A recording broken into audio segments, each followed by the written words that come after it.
Our 2-night getaway on this trip had us heading over to the Yorke Peninsula, and it was on the western side of the Yorke Peninsula that we went to the town of Moonta Bay. It was an easy 1.5 2 hour drive for us from home here in Adelaide, and once we're there we go out and have a look at the Moonta Bay jetty. We'll have a look at the Moonta Bay Caravan Park and show you some of the changes that they're making there. We'll take a quick drive out to the Moonta Mines Museum and train, and while there we'll have a look at a young blacksmith while he's working. And to make our day complete, we'll go for a ride on the train and experience the commentary of the mine. I'm Mick, and this is Sally. Together we've been caravanning Australia since the 1980s, and more recently we started to put the videos together just to show you some of what we see out there. There's a lot to see in Australia, and we hope you enjoy what we have here to show you. You can follow us on our trips via the following social media platforms. If you like the following video, please subscribe to our YouTube channel. Yeah, g'day everyone. Sally and I were at Moonta Bay on this trip, and a bit of rain forecast, but hopefully that won't put a dampening on things and stop us from getting out and about. So yeah, no, 2 days here, so looking forward to it. The Gulf tides go out a fair way here at Moonta Bay, and to accommodate that with a jetty, you need a reasonably long jetty, and this one is long, but by no standards it's not long compared to a lot, but it's a very safe jetty to go out on. The first section of it is handrailed on both sides, so there's no fear of falling off the side.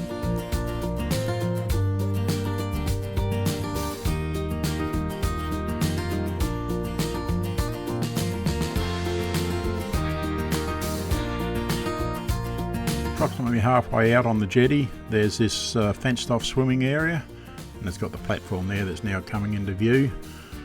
It's reasonable depth. I've never swam there, to be honest with you, so how deep it is I'm not sure, but having watched people before swim there, it's ideal for those that don't feel safe in open water. For those that do want to swim further out, there's this ladder here that gives you access from the swimming waters up under the top of the jetty, so it's catering for everyone. From the fenced off swimming area out to the end of the jetty, there's only a rail on one side of the jetty, so you need to be mindful of that when walking out there.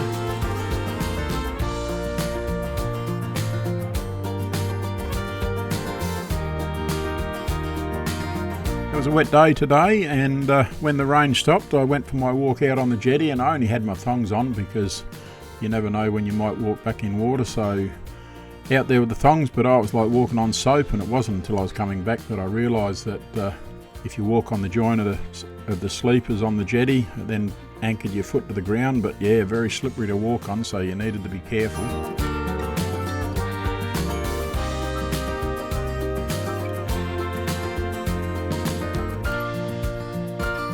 There were some keen and very dedicated fishermen out on the end of the jetty as seen here, but yeah, the rain was keeping most people home where it was nice and dry. During the commentary of our train tour in the Moonta Mines that's coming up later in the video, although not recorded here, this clump of stones that's either side of the jetty at the bottom of the screen now, I'm pretty sure that's the one area that was referred to in the mine commentary that we listened to. So should you ever do a mine train ride, then if they mention those stones, which they probably will, that'll be the ones they're referring to.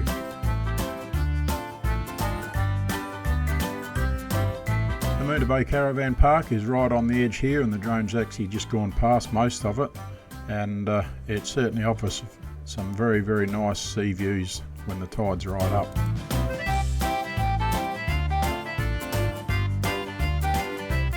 Caravan Park's going through some major upgrades and changes at the moment, and this area here once was all permanent caravans, and mostly permanent caravans with hard annexes, and they've all been removed and now they're caravan sites. And this photo here was one that was taken back in the late 40s or early 50s, I think it was. So location's the same, but they're slowly improving it as time goes on. And these apple trees here, I've always thought they're ugly and really don't do justice to the caravan park, but I'm hoping that in time they will take them all out. I've heard they may be, and then they'll get some nice greener ones hopefully, and it'll certainly add to the appearance, and that'll be just such a picturesque spot. That'll be a very favoured destination, I would imagine, being so close to Adelaide.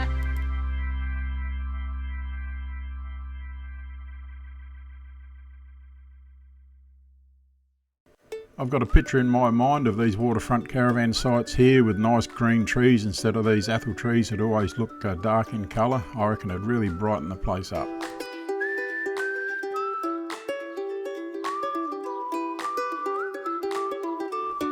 All of these cabins up on the top level, they're all new in the last 12 months, and they would have sea views to die for. If you're a cabin traveller, I could just imagine sitting there up in the evening on a hot summer's night looking out over the water, sipping the wine. Oh, what a life. As the camera now pans around to the left, this area too was once all permanent caravan sites and hard annex jobs, and they're all been taken out and now it's for the travelling caravanner, which is great. As we now fly over the caravan park, you've got that new area that we just showed you there. Wouldn't that look nice with a few green trees in amongst it? And up on the top level there you can see all those cabins. I can't recall how many I counted now, but I think there was at least 20 new cabins there. And with such an elevated view, it's certainly the ideal position for them. It was very late on the Sunday morning, which was our second day there. We had a break in the weather, so we went out to the Moonta Museum and Tourist Train area for a look, and it was only a short drive through the town of Moonta and we were there.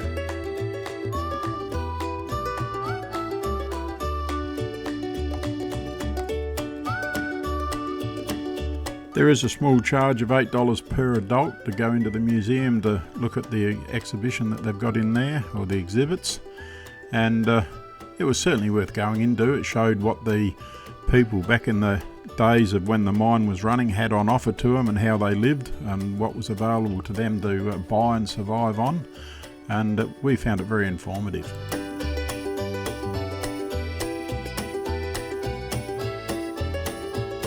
It's shown here in a small exhibit that had it not been for a wombat, the Moonta mines may not have existed. It's not saying it wouldn't have existed, but it's through the diggings of a wombat that they first discovered copper in the area.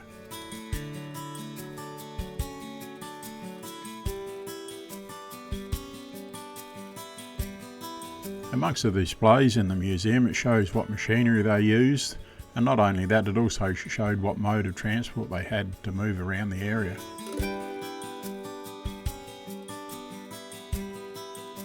Not only did the museum show what the miners used to do the actual mining with and what conditions were like there, but it also showed what was available to the people that lived in the area.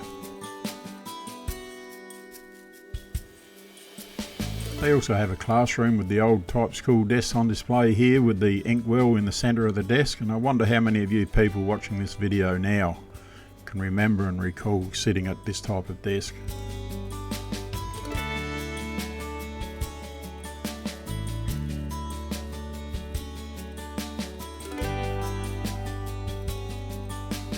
Not only did they display the boys and the billy goat carts, but they also showed you the cart that the coffin would ride on as it went to the cemetery.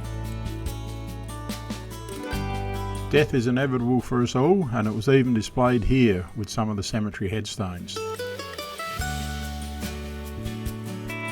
In between our visit to the museum and our train ride, we went into the blacksmith shop here, and it was here that we found this young bloke doing the art of blacksmithing, and he was telling us that it was a thing that had actually died off, and because it was dying off or had died off, he found it very hard to find people that taught new wannabe blacksmiths, I suppose, and it was something that was coming back in, and he was very passionate about what he was doing.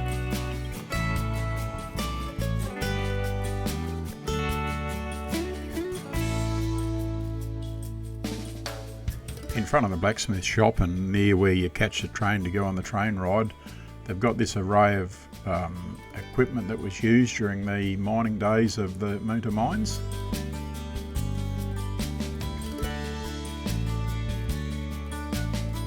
This is the little train that we're going to go on our train ride, and it was $12 per adult to go on this train, and we found it quite good. There's a running commentary that plays through the speakers of the carriages, and as you're passing the various locations, the commentary will tell you what's happened at that location back during the mining days.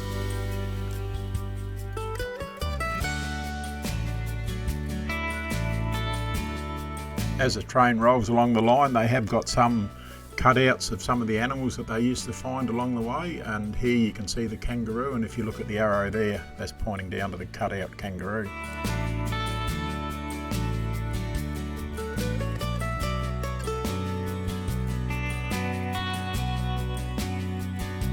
Our tour guide and train operator on this little venture this afternoon was a gentleman by the name of Richard. He's a volunteer, and I should also mention that the blacksmith is also a volunteer, as are most people within the area.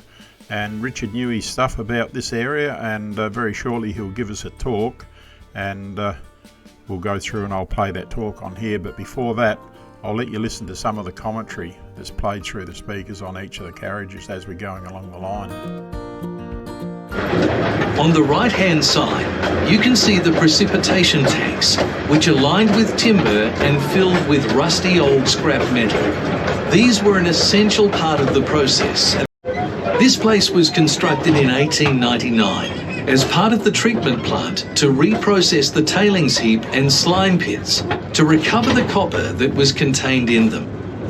The flowchart on the wall inside describes the process that was used, called the precipitation process, and the photograph to make it easier to handle when transported to the smelters at Wallaroo. We will move on down the track a short way, and then you'll be able to get off the train to have a look around the building. I'll now play some of Richard's talk that he gave to us once he began on his, and he was very informative on what he told us. The ore was very, very inefficient, very basic, and so mines management estimated there was about 25,000 tonnes of copper. Once Richard had completed his talk, it was back to the train and onto the carriages, and from there we went to the Moonta railway station.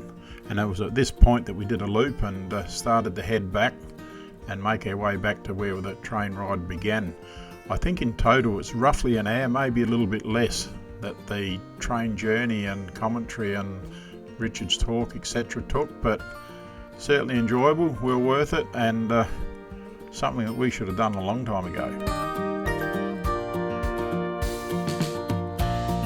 During Richard's talk that we showed you earlier on in this video, the diggings here at Moonta at the mine was such that when you compare it to the Roxby Downs copper mine, which is here in South Australia, and it's now 2023, the amount of copper that they get from 1 tonne of diggings at Roxby Downs is way less there now than what they got out of the Moonta mine back in the day when they were mining it. It was a very rich mine, and I suppose for what you can get now and what it costs you to dig up the ground and get minerals out compared to what it was years ago, even though it was such a rich mine many years ago, eventually the cost of mining and getting the material moved to where it needed to go, it just forced the closure of the mine.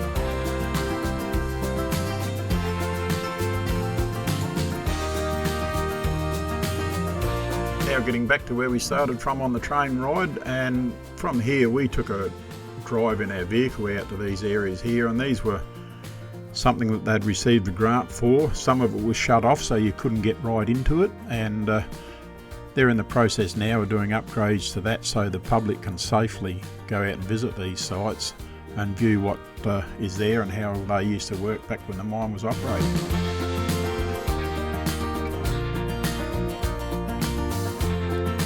There is an elevated lookout here that you can walk up to. You can see the boardwalk there, it's all boards, and from there you can get basically a 360-degree view of the mine area. And as mentioned before, though, unfortunately this is currently shut because of work that they're doing there, but in the future it'll be open and you'll be able to go up there and get a bird's eye view of everything.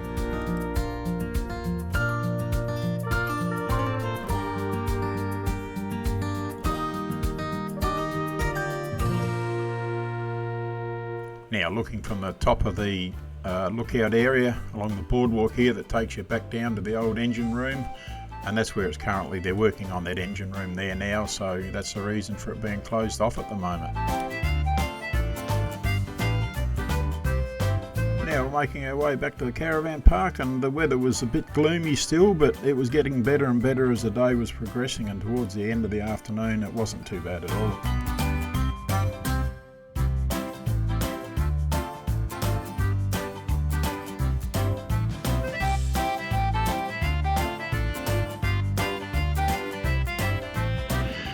Well, our time here at Moonta Bay's come to an end, so yeah, we've got to pack up and go home today. It's been a pretty wet one really. We had 26 mil I think it was on the Saturday afternoon and Saturday night. Most of that fell during the night though.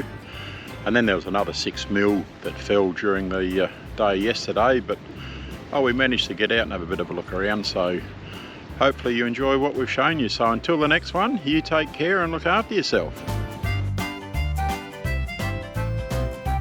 We had all day to get home and nothing to do once we did get home, so we thought we'd pull over and have a cup of coffee and a few bickies and just sit down and relax and break the drive.